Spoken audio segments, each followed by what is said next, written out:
दोस्तों बात कर रहे तो जो under display mobile phone camera का अगर हम वेट कर रहे थे ना, यानी कि under display camera mobile phones के अंदर ये टेक्नोलॉजी है ना, 1 साल से हम देख चुके हैं और देखा है तो उसका थर्ड जनरेशन आ चुकी है। यानी कि फर्स्ट जनरेशन आई, सेकंड जनरेशन आई, हमें मार्केट में कोई प्रोडक्ट अभी तक देखने को नहीं मिला जिसमें टेक्नोलॉजी देखने को मिले, लेकिन अब उसकी थर्ड जनरेशन आ गई।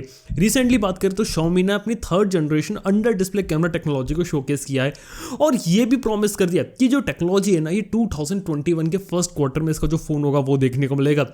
शायद MI 11 सीरीज का कोई फोन हो। सिर्फ ऐसे ही नहीं कि Xiaomi लेके आ रही है, अभी देखा जाए तो सबसे पहला जो फोन जो मार्केट में लाएगी इसकी ZT लाने वाली है। इसके पीछे पीछे Vivo भी काम कर रही है और Oppo भी काम कर रही है। तो आप मान सकते हैं ZT का तो आएगा लेकिन इंडिया में नहीं। शायद आपको Oppo या Vivo की तरफ से शायद पहला फोन आपको इंडिया में देखने को मिल जाए, क्योंकि इस टाइप के जो इनोवेशन होते हैं ना, वो आपको Oppo या Vivo की तरफ से इंडिया में पहले देखने को मिलते हैं। जैसे बात करें under display fingerprint scanner, popup camera, slider camera, इस टाइप की टेक्नोलॉजी है ना, वहाँ पे Oppo Vivo थोड़ा काम ज़्यादा करते हैं। Xiaomi की तरफ से भी आएगा, लेकिन मेरे को लगता है कि Xiaomi शोकेस करेगी इंडिया में, फोन बेचेगी नहीं। बिकने के लिए कौन सा फोन आएगा ये काफ़ी इंटरेस्टिंग बात है। वैसे बात करें तो अंडर डिस्प्ले कैमरा के साथ कुछ प्रॉब्लम्स है ना, वो अभी तक चल रही हैं।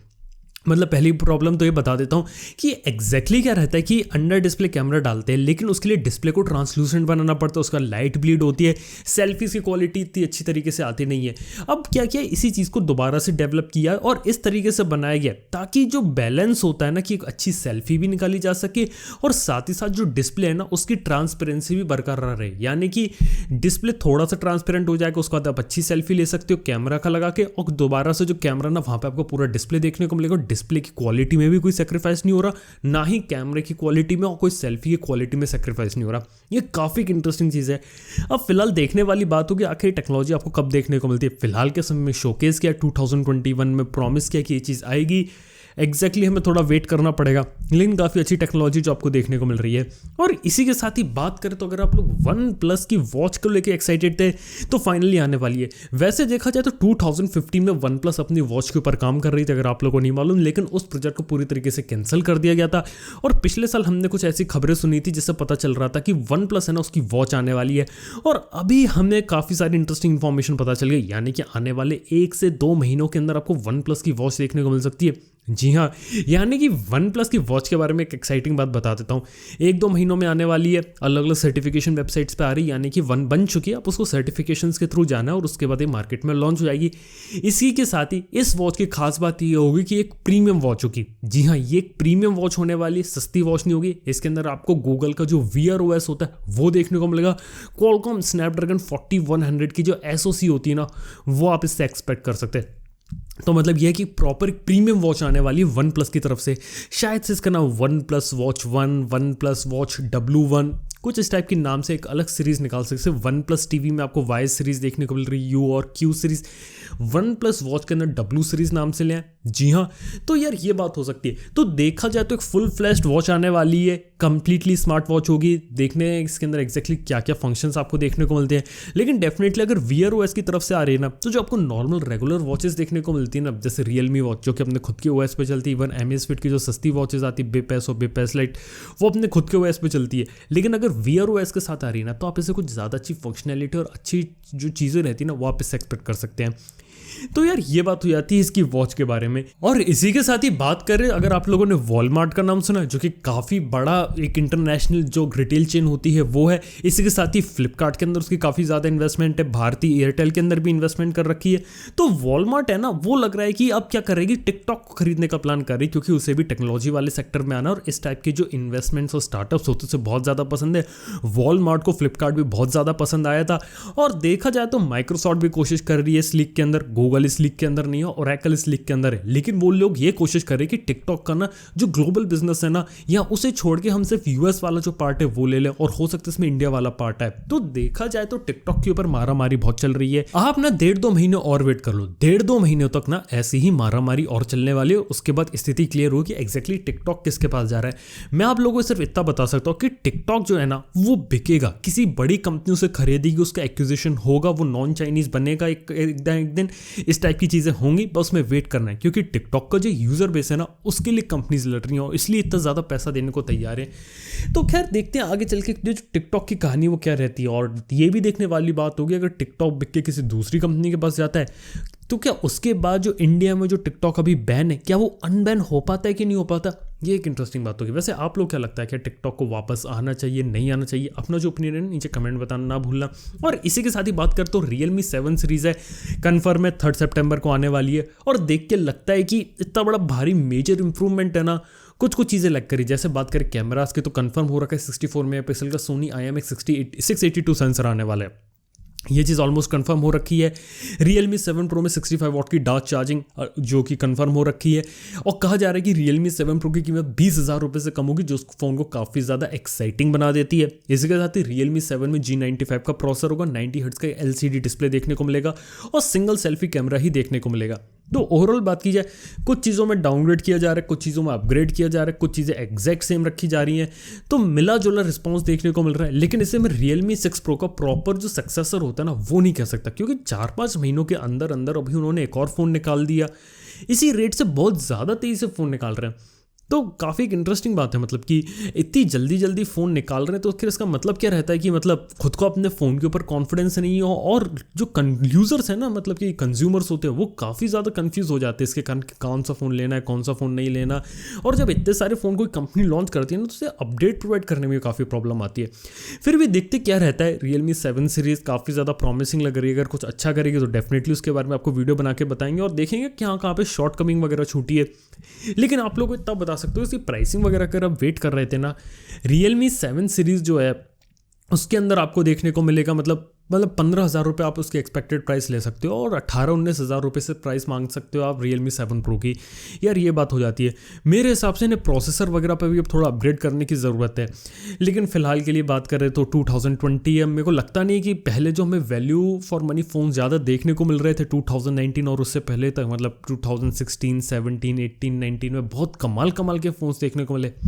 अब ये चीज़ दोबारा से रिपीट नहीं होने वाली। अब आपको थोड़ी मतलब अगर आपको पैसा ज़्यादा दोगे तो अभी आपको अच्छी परफॉर्मेंस वाले फ़ोन्स देखने को मिलेंगे, मतलब खुद समझ सकते हो। खैर जो भी होगा इसके बारे में आगे चल के बात करते रहेंगे। और इसी के साथ ही एयरटेल की तरफ से एक रिपोर्ट थी जिससे शायद आप लोगों को मालूम होगा कि कुछ इस तरीके का प्लान कर रही है कि 160 रुपीज़ में आपको 1.6 GB यानी कि 100 रुपये दे के आपको 1 GB डेटा मिलेगा। ये बात देखा जाए तो सिर्फ एक रिपोर्ट है और इस टाइप की चीज़ें बोली हैं और इस टाइप को मिस इंटरप्रेट किया जा रहा है। उन्होंने बोलता $2.5 पर GB, इस टाइप का जो बिजनेस मॉडल है वो सस्टेनेबल है। लेकिन जब तक जियो है तब तक इस टाइप की चीज़ें होंगी नहीं। मतलब कि स्थिति ये बोल रही है कंपनीज़ की अभी उनको लॉस हो रहा है, और जो कंपनीज़ है ना वो चाहते हैं कि जिस तरीके से 2016 और उससे पहले जो ऑपरेट करते थे ना वैसे ही करें। तो इंक्रीज़ होंगे रेट्स या नहीं होंगे, इसके बारे में यार दो राय है मेरी। पहली चीज़ तो ये है कि जियो है मार्केट में, जियो हमेशा सस्ते रेट्स के ऊपर आया। जियो का मतलब इम्पैक्ट यही पड़ा था कि उसने मार्केट कैप्चर किया, उसने सस्ते रेट्स देके। अगर अभी के समय वो रेट बढ़ाता है तो मुझे लगता नहीं है कि वो इतना ज़्यादा आगे चल के इतना सक्सेसफुल हो सकता है।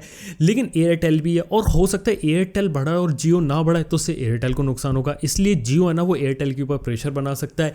लेकिन ये चीज़ भी हो सकती है मार्केट में डुओपोली चल रही है, यानी कि आप देख सकते हो एयरटेल है और एक जियो है, दो ही बड़े प्लेयर बचे हुए हैं मार्केट के अंदर, और दोनों अगर साथ में मिलकर अगर काम करके अगर अपने रेट्स अगर बढ़ाते हैं तो ये हो सकता है। लेकिन मैं आप लोगों को तब बता सकता हूँ रेट्स 6 महीने बाद भी बढ़ेंगे और हर साल आपको थोड़ा थोड़ा इंक्रीमेंट देखने को मिलेगा, लेकिन आपको एकदम से पुरानी जैसी स्थिति देखने को नहीं मिलेगी। क्योंकि जिस तरीके से लोगों को आदत पड़ चुकी है ना जिस रेट में डेटा देखने की, कुछ ऐसी चीज़ें देखने को मिलेंगी, प्लान्स वगैरह में चेंज होंगे। और मेरे को लगता है कि मोबाइल डेटा आने वाले समय महंगा होगा, लेकिन ब्रॉडबैंड की जो एक्सेसिबिलिटी है ना वो थोड़ी ज़्यादा अच्छी तरीके से होगी।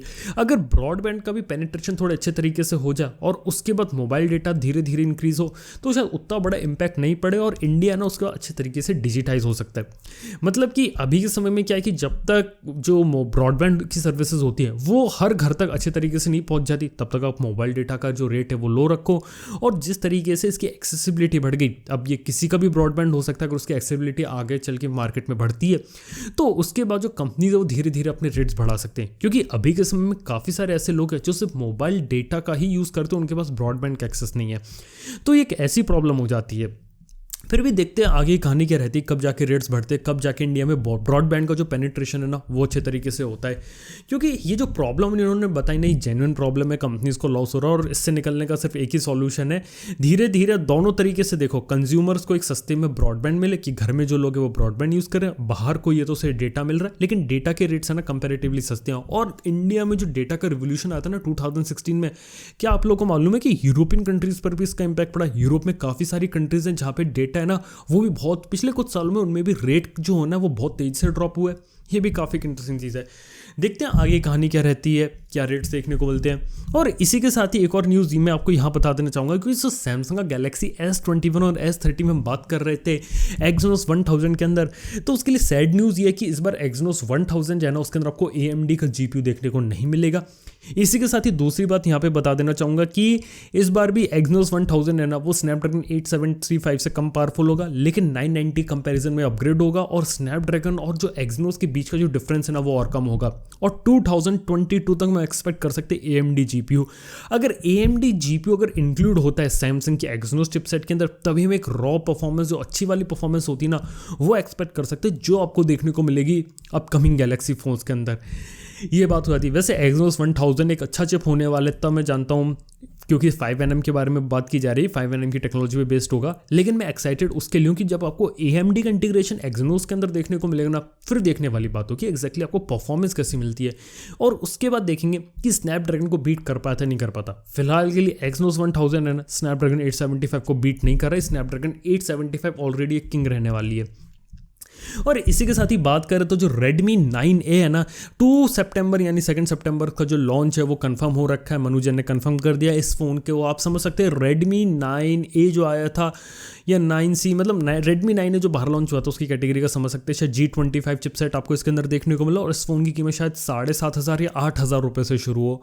मतलब एक अल्ट्रा लो एंड फ़ोन आने वाला है। और ऐसे ही मिलता जुलता शायद Poco C3 आपको देखने को मिले। और रिसेंटली अभी Redmi 9i भी लीक किया था, जो कि ईशान अग्रवाल ने लीक किया था, जो कि देख के काफ़ी सिमिलर लगता है कि Redmi 9C के अंदर थोड़े बहुत चेंजेस कर दिए। तो हो सकता है 9A आने वाला है, या फिर 9A को 9i बना के लाने वाले हैं, या फिर ये भी हो सकता है 9A का एक और सस्ता मॉडल निकाल दे जिसमें रैम स्टोरेज कम हो और उससे Redmi 9i बना के बेचें।